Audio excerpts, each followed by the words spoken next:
एक तो मुझे भाभी की समझ नहीं आती। पहले खुद फोन किया, कहा कि कागजात बनवा लो और बिसाम को भेज दो। अम्मा ने भी यही बात कही थी। हजारों खर्च किए, फटाफट सारे पेपर्स बनवाए, और जब बिसाम लेकर आया तो इनकी लाडली बेटी ने सारे पेपर्स फाड़कर बिसाम के मुंह पे मार दिया। अरे हम चशमदीद गवाह हैं। अरे बच्चा हमारा मासूम घबरा गया, यूं यूं यूं। अरे फिल्मी गुंडे की तरह पर्चे फाड़ के फेंके, यूं करके। ए भैया, हम नहीं चाहते कि इस हालत में हम तुम्हें कोई भी इत्तला दें, कोई भी खबर दें, लेकिन क्या करें। तुम्हारी बीवी और बेटी ना हत्थे से उखड़ती जा रही हैं, हत्थे से काबू नहीं आ रही।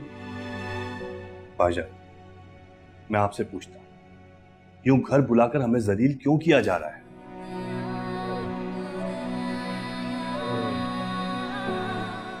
अब्बू की इस वक्त हालत नहीं है कि वो पेपर साइन करें, इसलिए मैंने फाड़ दिए।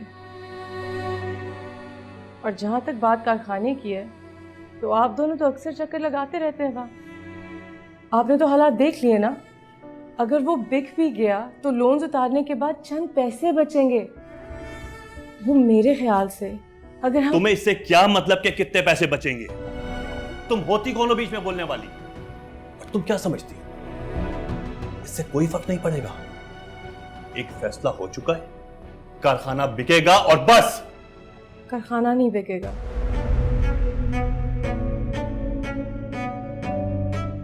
इस वक्त अब्बू ने सारी पावर मुझे दी हुई है, और वो शायद इसीलिए दी हुई है क्योंकि आपसे ज़्यादा भरोसा वो मुझ पे करते हैं। तो इस वक्त अगर किसी की भी सोच से फ़र्क पड़ता है तो वो मेरी सोच है, और मैं अपनी सोच नहीं बदलूंगी। कारखाना नहीं बिकेगा।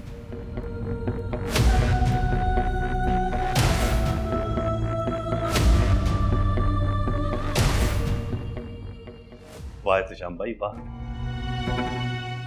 मतलब सारी उम्र आपने बेवकूफ बनाया और आखिर में सब कुछ अपनी बेटी के नाम कर दिया। अब क्या करें? उसके सामने हाथ फैलाएंगे अब? तौफीक, बाद में बात कर लेना, उनकी तबीयत खराब हो रही है। बस यही तो मसला है, जब इनसे बात करने लगो इनकी तबीयत खराब हो जाती है। तबीयत खराब हो नहीं जाती, तबीयत तो खराब कर दी गई है। अरे मेरा सेहतमंद लहीम शाहीन बच्चा बिस्तर पे ला गिराया तुम माँ बेटियों ने, और वो तुम्हारी अलबेली लाडली बैठ गई आके घर, ना बसी ससुराल में। बात करते, परेशान ना हो।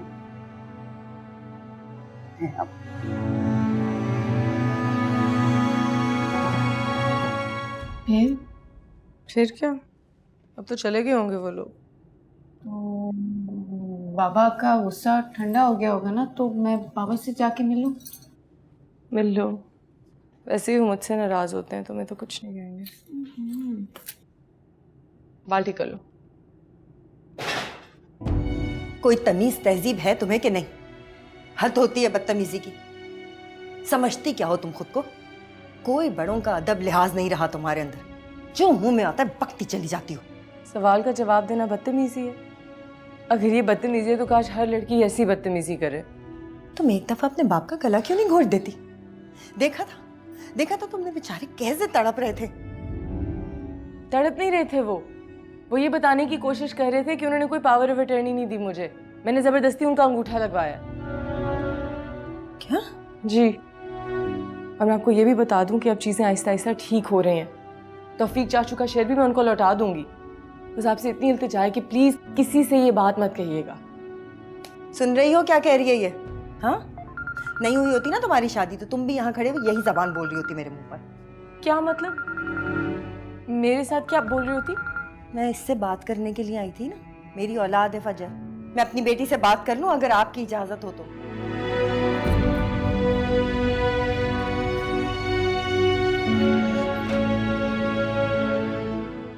सुनता ही नहीं मेरी बात।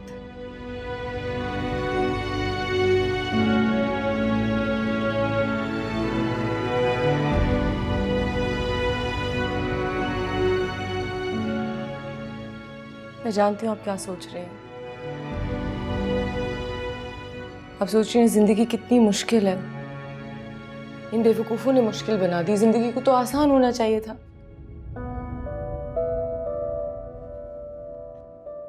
अम्मी,